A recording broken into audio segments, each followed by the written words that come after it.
যাদের মাঠে থাকার কথা, যারা মাঠে থেকে এ সকল নিয়ন্ত্রণ করার কথা, 24-এর গণ অভ্যুত্থানে আমরা যাদেরকে নায়ক বানিয়েছি, তারা এখন রাজনৈতিক স্বাদ নেওয়ার জন্য মহাব্যস্ত। আর তারা মনে করছে যে না, এখন অনেক কিছু পরিবর্তন হয়েছে, এখন রাষ্ট্রীয় ক্ষমতা আমরা দখল করব। এরকম পরিকল্পনার কারণে আজকে দেশের এই বেহাল দশা। বর্তমানে বাংলাদেশের অনেক কিছুর মূল্য বৃদ্ধি পেয়েছে, এগুলা সিন্ডিকেট তৈরি করা হচ্ছে। দেখেন, যারা ব্যবসায়ী ছিল তারা ব্যবসায়ী আছে, যারা আওয়ামী লীগের বড় বড় নেতা ছিল তারা পালায়ে গেছে, আর কিছু আছে পাতি নেতা, এরা বিভিন্ন জায়গায় লুকায় থেকে মাঝে মধ্যে একটু মাথা চারা দেয়, এদেরকে উস্কানি দেয় শেখ হাসিনা ভারত থেকে বৈশা।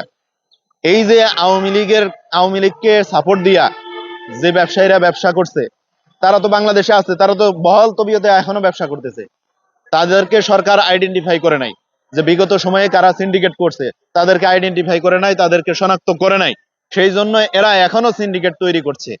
তারা বিভিন্ন জনকে বিভিন্ন মাধ্যমে, যে এই যে সিটি গ্রুপ সহ বিভিন্ন গ্রুপ যারা আছে, গ্রুপ অফ কোম্পানি, তারা শেখ হাসিনাকে ওয়াদা দিছিল যে আপনাদের পাশে আমরা আছি, ম্যাডামের পাশে আছি, এই কথা বলেছিল। একদিন আগে, 2 দিন আগে বলেছিল, 3 তারিখে বলেছিল, 5 তারিখে শেখ হাসিনার পতন হয়েছে। তারা তো এখনো আছে, এরা আছে না, এরাই সিন্ডিকেট তৈরি করছে, শুধু এরা আইডেন্টি পরিবর্তন করছে, এতটুকুই। এই সিন্ডিকেট তারা চালিয়ে যাচ্ছে। ভোক্তা অধিকার নামক একটা প্রতিষ্ঠান আছে সরকারি, সেই ভোক্তা অধিকার মানে ওরা সফল না হলেও বাহবা পায়, আর সফল ওরা তো জিন্দগিতে কোনোদিন হয়ই নেই। দেখেন, ভোক্তা অধিকার সফল হবে কিভাবে? আলুর দাম 40 টাকা হলে যেরকম তারা ব্যর্থ, আলুর দাম 20 টাকা হইলেও তারা ব্যর্থ। কারণ কৃষক যদি তার ন্যায্য মূল্য না পায়, তাহলে তাদের ব্যর্থতার দায় নিতে হবে। 300 টাকা কেজি পেঁয়াজ হলেও তাদের ব্যর্থ, 20 টাকা কেজি পেঁয়াজ হলেও তাদের ব্যর্থতা। কৃষককে সঠিক মূল্যায়ন করতে হবে। বর্তমানে বাংলাদেশের অনেক কিছুর মূল্য বৃদ্ধি পেয়েছে, এগুলা সিন্ডিকেট তৈরি করা হচ্ছে। দেখেন, এই যে তরমুজ, পেঁয়াজ, তারপরে কাঁচামরিচ, শশা, লেবু, এই টাইপের পণ্যগুলা বিশেষ করে এগুলা সিন্ডিকেট করে তারা বাড়িয়ে দিচ্ছে। এদেরকে শনাক্ত করতে হবে, ভোক্তা অধিকার মাঠে নামতে হবে, সেনাবাহিনী অভিযান চালাতে হবে, এদেরকেও ডেভিল হিসেবে গণ্য করতে হবে। তাহলে এই সিন্ডিকেট ভাঙা সম্ভব, না হলে এই সিন্ডিকেট ভাঙা সম্ভব না।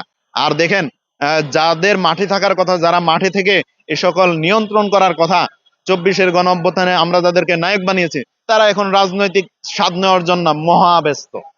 তারা যেদিন আন্দোলন 5 আগস্ট হয়েছে, তারপরে থেকেই তারা গ্লাসের রুমে ঢুকে গেছে।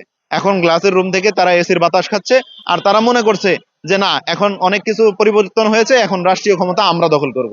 এরকম পরিকল্পনার কারণে আজকে দেশের এই বেহাল দশা।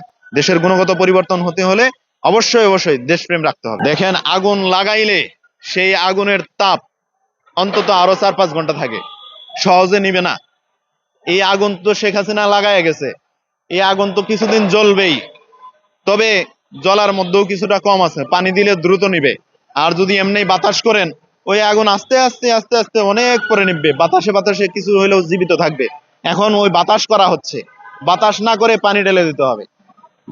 যদিও এই যে বিগত সময়ে যে চুরি ডাকাতি ছিনতাই যেগুলো হচ্ছে, এটা আওয়ামী লীগের পাপের ফসলের যে মালা, সেটা ডক্টর মোহাম্মদ ইউনূস সাহেবের গলায় পরাইয়া দেওয়া হয়েছে।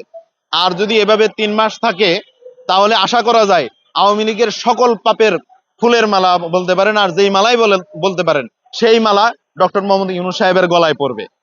হাসিনা পাপ করবে, সেই পাপের মালা ডক্টর ইউনূসের গলায় পড়বে।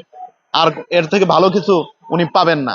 কারণ যে উপদেশটা বলতে পারে যে হাসিনা শূন্য রেখায় সীমান্তে কাঁটাতারের বেড়া দেওয়ার জন্য চুক্তি করে গেছে, সেই চুক্তি এখনো বহাল থাকবে, সেই উপদেশটা দিয়ে দেশের গুণগত কোনো পরিবর্তন আনা সম্ভব নয়। স্বরাষ্ট্র উপদেষ্টা এই কথা বলেছেন। হুট করে আবার মধ্যরাতে আমরা দেখতে পেলাম স্বরাষ্ট্র উপদেষ্টা তিনি ফাটা গ্যাসের ভূমিকায় আসলেন। এটাও এক ধরনের হাস্যকর মনে হয়। কারণ বিগত 6 মাস ঘুমিয়ে থেকে আওয়ামী লীগের শীর্ষ সন্ত্রাসীদেরকে সেনা ক্যান্টনমেন্টে জায়গা দিয়ে তাদেরকে বের করে দিলেন, তাদের কোনো নাম নিশানা নাই, তারা কে ছিল কোনো কিছু আপনারা প্রকাশ করলেন না, এখন এসে আপনারা অপারেশন ডেভিল হান্ট চালাচ্ছেন। এটা আসলে দুঃখজনক।